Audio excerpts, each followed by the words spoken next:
자, 오늘 그 예배를 드리면서 오늘 본문 말씀을 중심으로 지금 결심하면 뭐 하면? 지금 결심하면 어떤 일이 벌어질까? 오늘 수료하시는 우리 학생들과 청년들 앞에서 이 말씀을 좀 나누려고 합니다.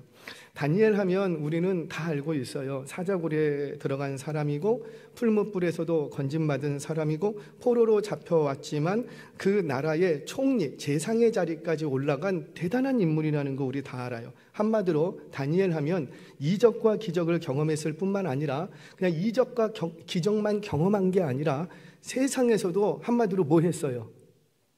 여러분들이 좋아하는 거 출세했어요. 성공했어요. 한 나라의 재상의 자리까지 올라갔다고요. 다니엘은 포로된 땅에 잡혀왔지만 이 말은 뭐냐면 갖가지 부조리와 부당함을 겪었지만 그 부당함과 부조리 속에서도 성공하고 출세한 사람이 사실 다니엘이에요. 그런 면에서 우리 모든 믿는 사람들은요, 정말 닮고 싶은 사람 몇 사람 꼽으려면은 바울은 싫어도 다니엘은 좋아. 할렐루야. 왜요? 장수했어요. 90세가 넘도록 장수하고요. 정권이 3번 바뀔지라도 재상의 자리를 계속해서 유지해 갔던 사람, 가장 그 이방 땅에서 칭찬받고 높임받고 존경받던 사람, 그 사람이 다니엘이에요. 그러니 만약에 우리의 아이들의 이름을 하나 지어준다면 어떤 이름이 좋고 자매는 어떤 이름이 좋고? 에스더. 역시 그래요. 우리 그런 거 좋아하잖아요. 그게 나쁘다는 거 아니에요. 모든 부와 귀가 누구에게 있고? 하나님께 있고. 아멘이세요? 하나님이 주시면 저는 누리시라고 바랍니다. 근데 문제는 안 주시는데 자꾸 달라고 하는 게 문제지, 주시면 누리세요. 그거 하나님이 주시면 주시는 이유가 있기 때문에 주시는 거예요. 그거 가지고 내 배 채우라는 게 아니라 당신의 민족을 위해서 뭔가 해야 될 일이 있기 때문에 그 다니엘을 거기에 세우신 거예요. 에스더를 거기에 세우신 거라고요. 자, 그렇다면 모든 사람들이 닮고 싶은 사람 중에 한 사람이 다니엘이에요. 신앙생활을 한다면 우리 다니엘처럼 정말 하고 싶다고요. 자, 그렇다면 다니엘이 도대체 언제부터 이런 성공적인 인생이요, 존경받는 인생이 될 수 있었을까? 오늘 수료 예배를 드리는 우리 학생들과 청년들과 이 이야기를 좀 나누려고 합니다. 자, 먼저 우리 다니엘과 세 친구의 형편을 좀 들여다보죠. 우리 3절, 4절 말씀 같이 한번 읽겠습니다. 시작. 왕이 환관장 아스브나스에게 말하여 이스라엘 자손 중에서 왕족과 귀족 몇 사람 곧 흠이 없고 용모가 아름다우며 모든 지혜를 통찰하며 지식에 통달하며 학문에 익숙하여 왕궁에 설 만한 소년을 데려오게 하였고 그들에게 갈대아 사람의 학문과 언어를 가르치게 하였고. 아멘. 자, 먼저 이 다니엘의 형편이 어떠냐면 나라를 잃어버렸어요. 고대에는 전쟁에 패하면 다 그 나라 민족의 모든 백성들이 포로가 됩니다. 종이 돼버리는 거예요. 종이 된다는 것은 그 신분 자체가 비참해지는 거예요. 다니엘은 어린 시절에 나라를 잃어버린 포로가 되면서 1500km 떨어진 이방 땅 바벨론의 땅으로 끌려가는 신세가 됩니다. 그리고는 그 땅에서 그 땅의 학문과 언어를 배웠다 그랬어요. 그 땅의 학문과 언어. 이 말은 뭐냐면 이방화 되어 간다는 거죠. 그러니까 히브리인으로서의 정체성을 자꾸 잃어버리고 바벨론식 사고방식을 하도록 교육받고 있다는 겁니다.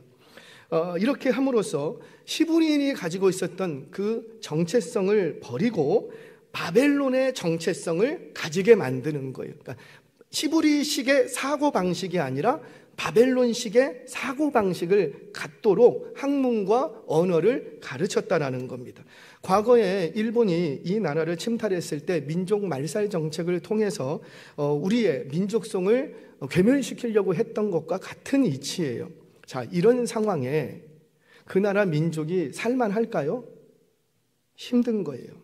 대단히 견디기 힘든 시간들을 어릴 때부터 보내게 됩니다.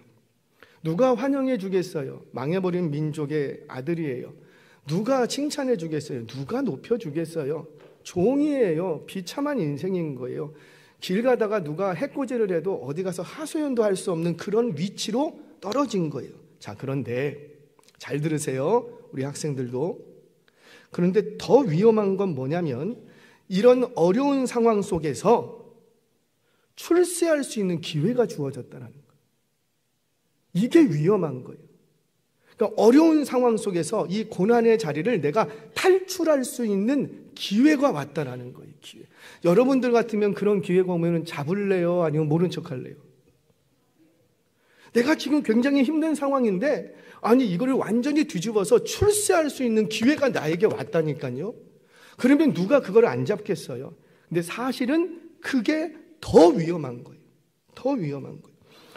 여러분, 어려운 상황일수록요, 내가 별로 어렵지 않으면 출세 고까지 거 이렇게 할 수 있어요. 근데 내가 상황이 어려우면 어려울수록 그 어려움에서 완전히 반전시킬 수 있는 출세의 기회가 주어지면 너나 나나 다 미혹당하게 되어 있어요. 유혹당하게 되어 있어요. 그런데 그 기회를 딱 잡으면 여호와 신앙을 버려야 돼.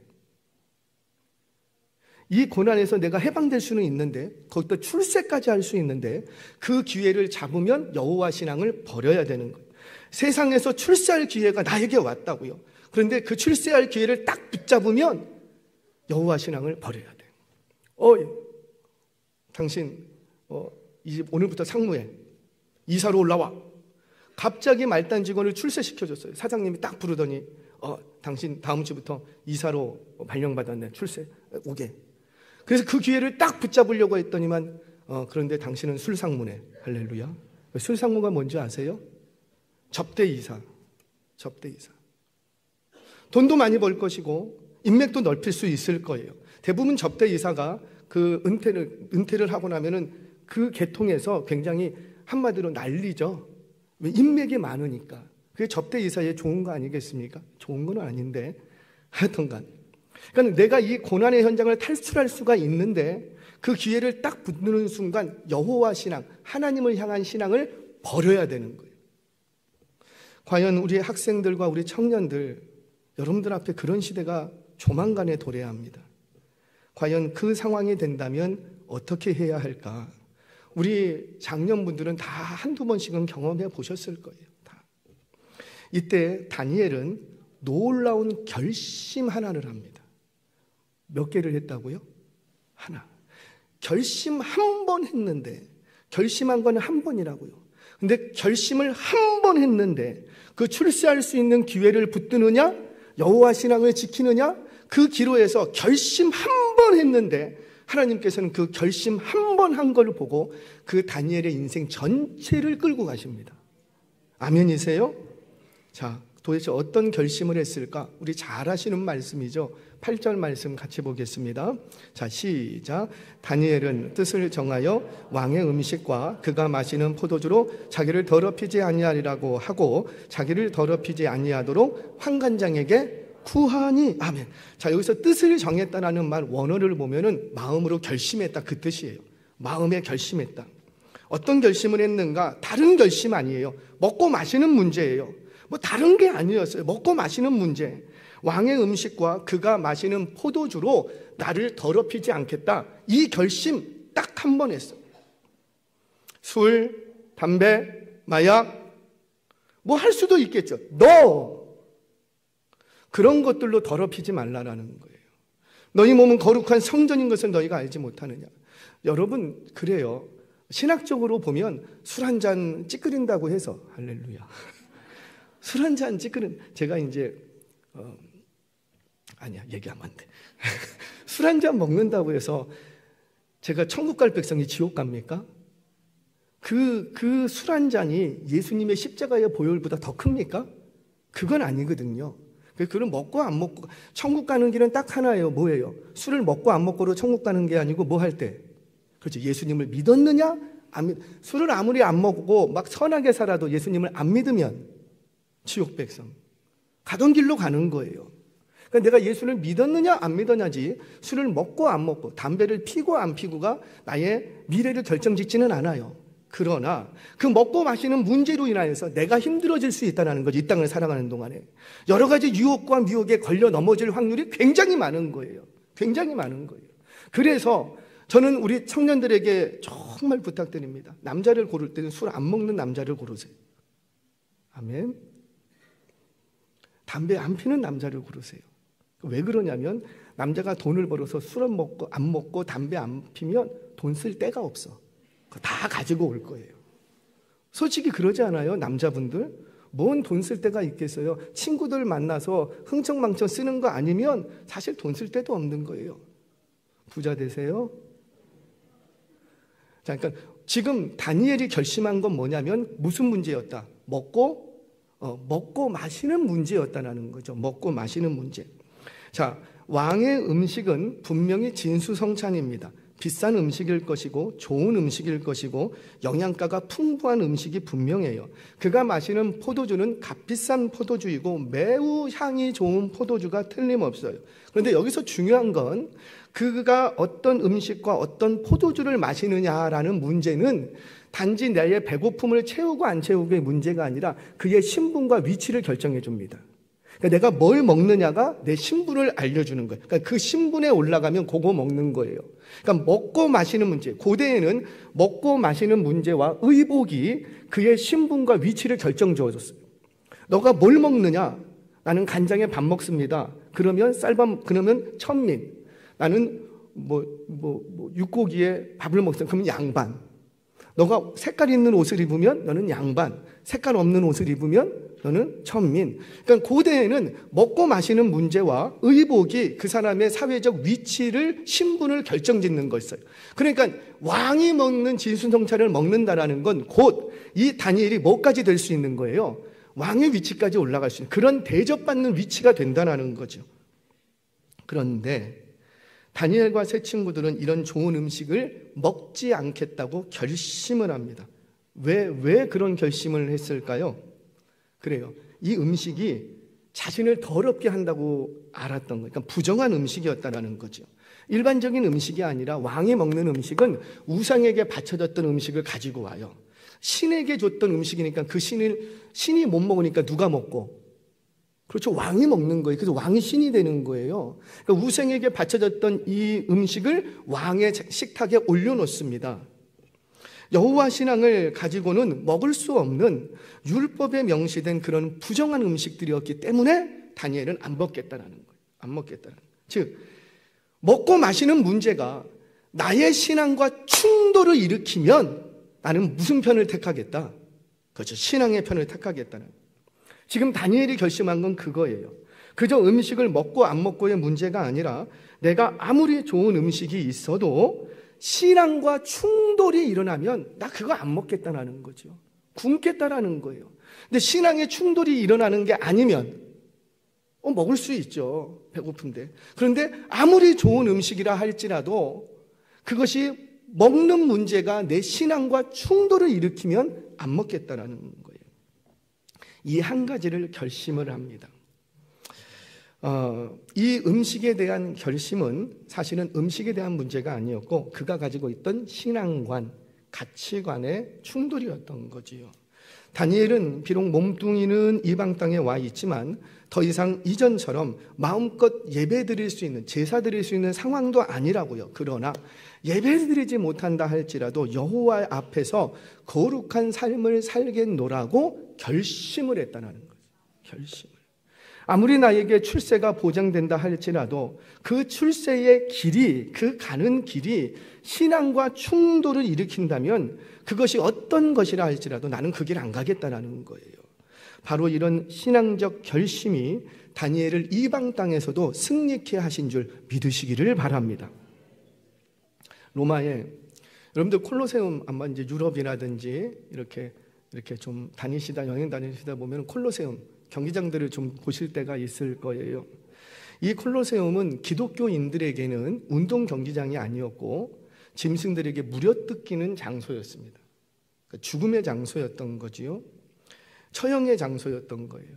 당시 기독교인들은 조롱의 대상이었고 모욕의 대상이었어요.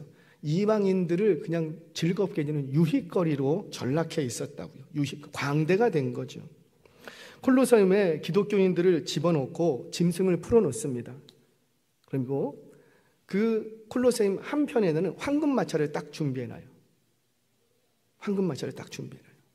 너희들 이 짐승에 물어뜯길 수도 있고 너희들이 예수를 한 번만 부인하면 바로 황금마차에 태워서 내가 고향으로 보내줄게. 눈에 보인다고요. 한쪽에서는 으르렁거리는 짐승이 보이고 한쪽에는 찬란하게 빛나는 황금마차가 보이는 거예요. 여기서 요구하는 건 딱 하나예요. 너희들 기독교인들 그저 예수 한 번만 부인해라. 한 번만 부인하면 이 웅덩이에서 건짐받을 뿐만 아니라 바로 황금마차 태워서 너 고향으로 보내줄게. 이 기독교인들이 어떻게 했을까요? 다 죽었어요. 황금마차를 눈에 보면서도 다 죽었어요. 아니 그때 우리 하나님이 뭐 하셨냐고. 그때 좀 그네들 신앙도 있는데 믿음이 있는데 좀 건져주시고 구원해 주시면 얼마나 좋냐고요. 그런데 그곳에서 다 물어뜯겨 죽게 됩니다. 그런데 기억하세요. 그들의 신앙의 피 흘림이 바로 저와 여러분들의 신앙의 유산된 줄로 믿으시기 바랍니다. 그분들의 신앙에 피 흘림이 있었으니까 그 피 흘림은 그저 고대의 이야기로 사라지는 줄 알았는데 그 피는 사라지지 않고 땅 밑으로 들어가 역사 속에서 세계 곳곳으로 흩어지며 그 신앙의 유산을 남겨간 줄로 믿으시기 바랍니다. 그 혜택을 본 게 우리라고요. 뭐 고대까지 올라가지도 않더라도 우리 100여 년 전, 120여 년 전 이 땅에 들어오셨던 선교사님들 한 사람도 제대로 살아서 돌아가신 분이 별로 없어요. 다 풍토병으로 다 서양 귀신이라고 조롱당하면서 몰매 맞고 업신여긴, 심지어 이 땅을 선교하다가 밟지도 못하고 물속에 빠져 죽으신 분들도 계세요. 그러면 그것이 다 끝났는가? 아니었죠. 우리 금요일날 잠깐 얘기 들었나요? 토마스 선교사님이 계십니다. 이 땅에 성경책을 가지고 왔어요. 한문 성경이에요. 한문. 중국에 먼저 복음이 전가되고 그 중국에서 한문 성경을 가지고 온 거예요. 그거를 가지고 조선 땅을 밟겠다고 왔어요. 대동강변에서 그 광군들의 폭격을 맞아서 이 배가 침몰합니다. 그리고는 그 가져왔던 성경책이 다 사라질 줄 알았어요. 그런데 그 성경책이 떠내려가고 그 토마스를 죽였던 그 선교사를 죽였던 광군의 손에 성경책이 들렸어요. 이게 잘 뭔지도 몰라. 그래서 이게 종이가 좋아. 그래갖고 뜯어갖고 벽지로 만들어놨다고요. 벽지로 집에 가보니까. 그런데 누워갖고 그냥 하나님이 세상을 성경 구절이 온통 벽지로 되어 있는 거야. 그거 읽다가 예수님 만났어요. 그래서 목사가 되고 그 죽어버리고 없어지는 줄 알았다고요. 근데 그분이 그렇게 성경책을 들고 오지 않았다면 어떻게 여기에 전달될 수 있었겠어요? 다음에 선교사님들이 오십니다. 그랬더니 우리나라에서 뭐라고 하냐면 됐습니다. 우리는 복음을 받아들였으니까 다른 지역, 저쪽 남쪽으로 좀 가주세요. 남쪽으로. 이 나라가 그런 나라였다고요. 그들의 피 흘림을 통해서 그 피 흘림은 없어지지 않고 이 땅 깊숙이 내려서 이 나라를 이만큼 세워가고 곳곳에 교회들을 흥왕케 하신 줄 믿으시기 바랍니다. 그 혜택을 저와 여러분들, 우리 자녀들이 보고 있는 거라고요. 다니엘도 그랬지요. 오늘 제가 다 읽지 않을 거예요. 다 살펴보지 않지만 우리 성경 21절까지 이 다니엘은요, 높임 받고 막 지혜를 얻고 환상과 계시를 깨달아 알고, 그리고 그 지혜와 총명이 다른 사람들보다 10배나 컸대요. 10배나. 거기다가 고레스 원년까지 재상의 자리를 지켰다. 이 다니엘이 뭐만 했을 뿐인데 결심. 무슨 결심? 나는 신앙의 편을 택하겠다라는 결심. 그 결심 한 번 했는데 하나님께서 그에게 은혜를 부어 주시더라는 거예요. 한 가지 이야기만 하고 마치겠습니다.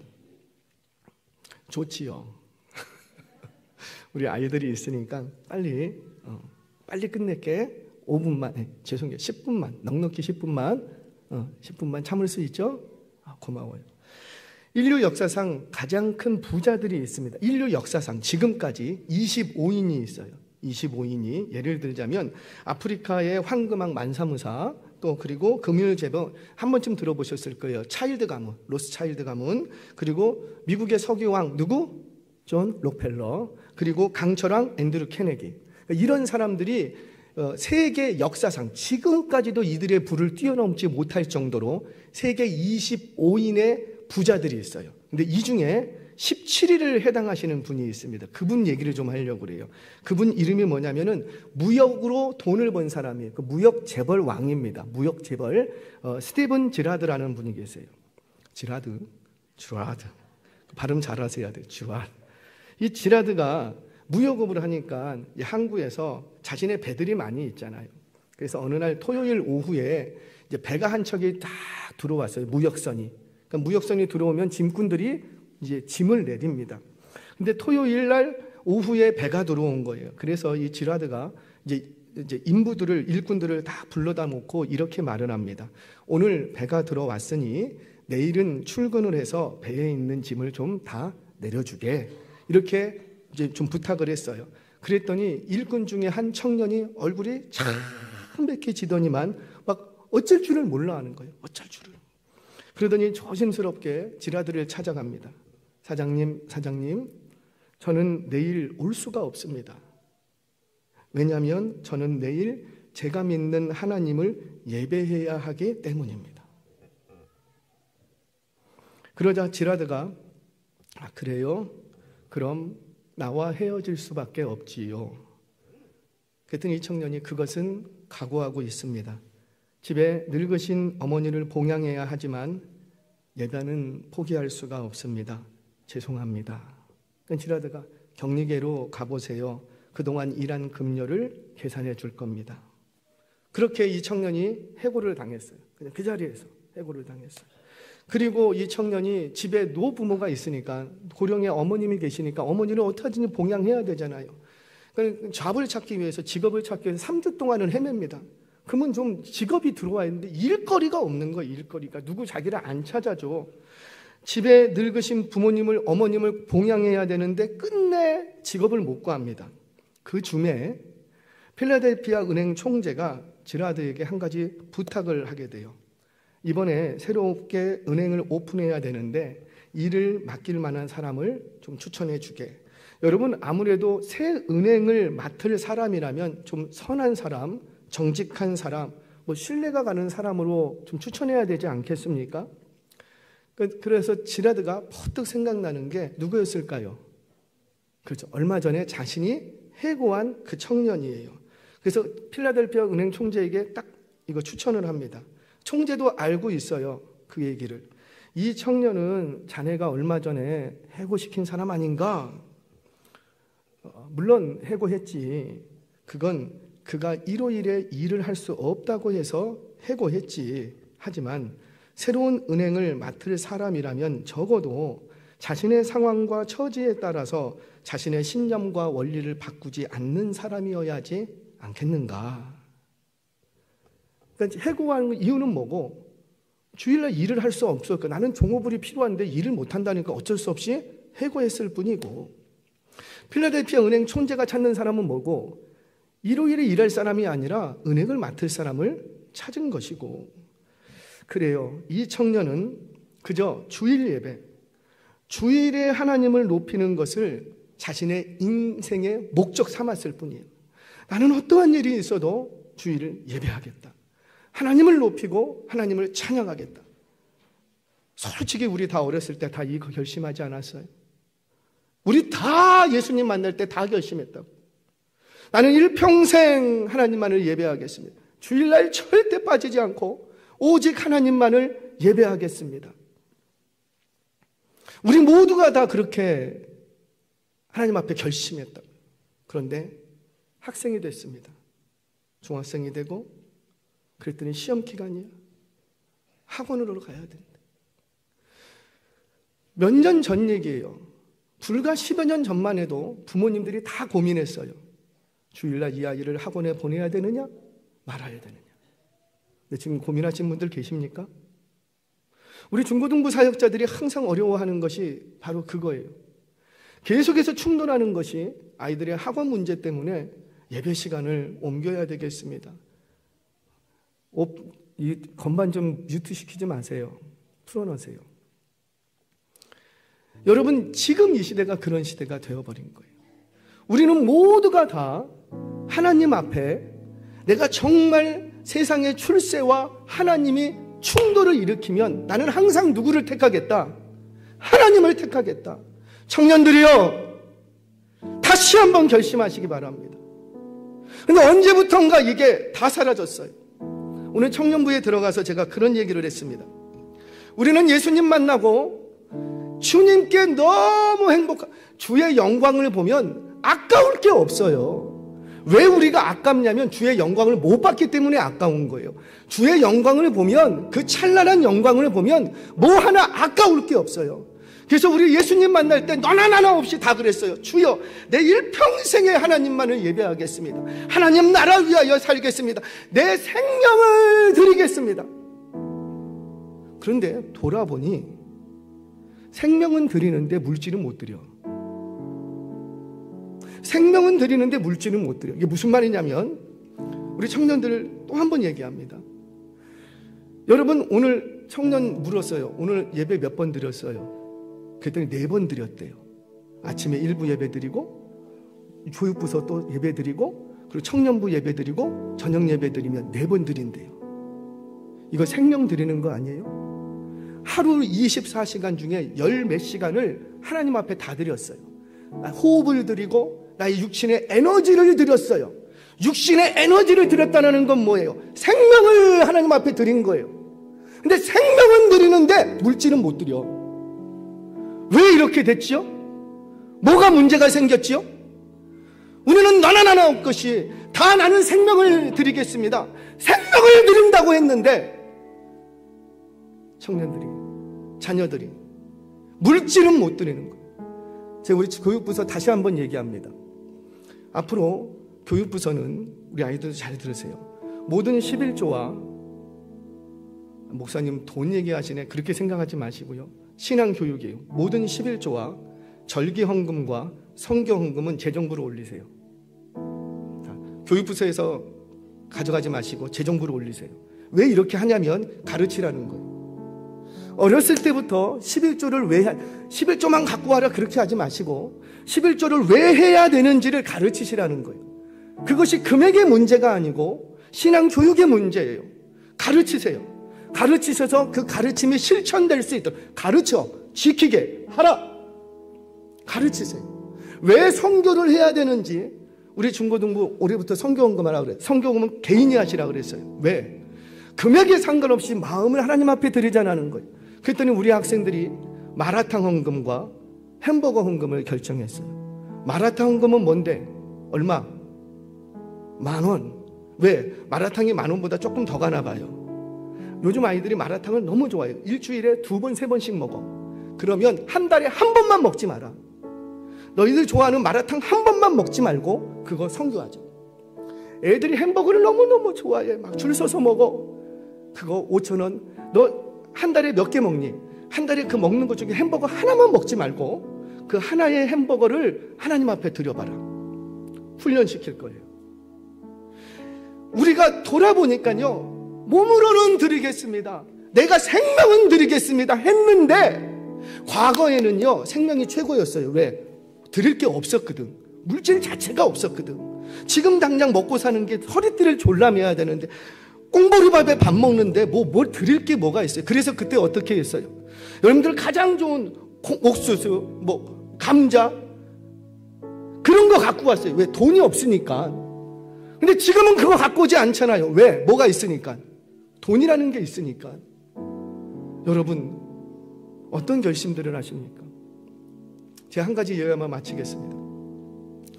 저는 어렸을 때 이제 교회를 가는데 믿지 않는 아버님이 교회 가라 그랬어요. 교회 가면 나쁜 거 안 배운다고, 착한 사람 된다고 그러면서 헌금을 쥐어주셨어요. 그 어디서 아셨는지. 그래갖고 매주 1,000원씩 주셨어요. 저 초등학교 때. 그러면 그 1,000원을 받아서 500원짜리로 바꿉니다. 그래서 500원을 웃으시는 분들 500원을 헌금하고 그 가는 길에 오락실이 있어. 그래서 오락실에서 그걸로 500원짜리 100원짜리를 바꿔갖고 오락하는 게 낙이었어요. 그래서 아빠가 주는 그 1,000원을 받으면 500원은 헌금하고 500원은 오락실하고, 이게 일주일의 낙이었어요. 그렇게 500원씩 헌금을 했어요. 주일날. 중학생이 됐어요. 근데 제가 중학생이 됐고 고등학생이 됐는데 얼마 하고 있을까요? 500원. 여전히 500원 하고 있어요. 이상하다. 그때 짜장면이 2,500원만 그 정도 됐을 거예요. 1,500원, 2,500원. 여전히 나 초등학교 1학년 때도 500원 했는데 중학교, 고등학교 때도 500원 하고 있는데 퍼뜩 생각이 났어요. 그래서 1,000원으로 바꿨어요. 그렇게 고등학교 때까지 1,000원씩 헌금을 했어요. 주일이면 항상. 이제 고등학교 졸업을 하고 이제 대학을 가야 되는데 제가 대학을 못 가고 군대를 갔어요.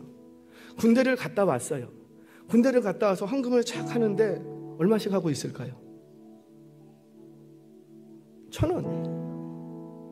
1,000원. 제가 직장 생활을 하고 있었어요. 직장 생활을 하고 있었는데도 11조 합니다. 11조 어렸을 때부터 했으니까. 직장 생활을 하는데도 주일헌금이 역시 얼마?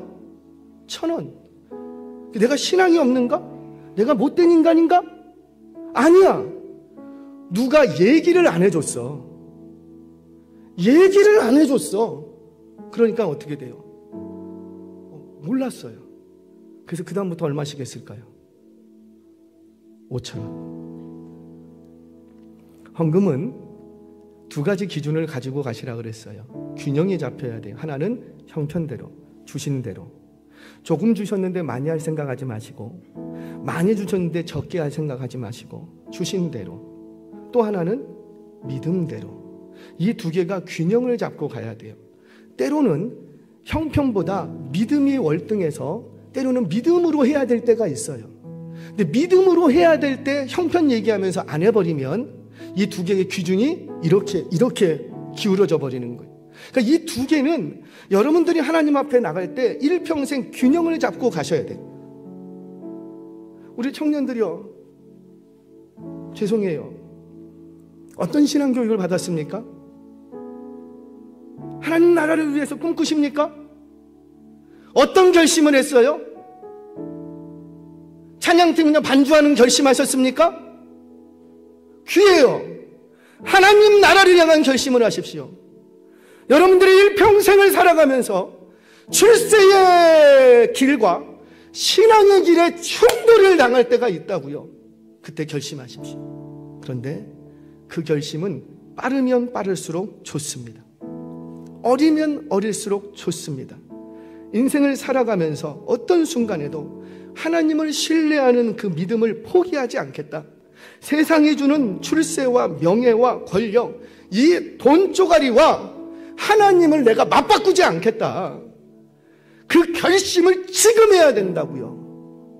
오늘 결심하면 제가 예언할게요. 그 결심 여러분들이 못 지켜요. 누가 지켜주실까요?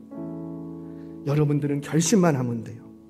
결심만 하면 그 결심을 지킬 수 있도록 우리 하나님이 도우십니다.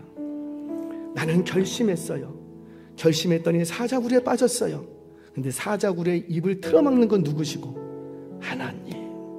오늘 수료하는 우리 학생들, 우리 청년들이요, 오늘 하나님 앞에 결심하십시오. 내가 절대 출세와 명예와 권력욕 앞에 나의 신앙을 버리지 않겠습니다. 이 결심하시는 여러분들의 인생을 우리 하나님은 다니엘처럼 승리하고 은혜로운 인생으로 만들어 주실 줄로 믿습니다.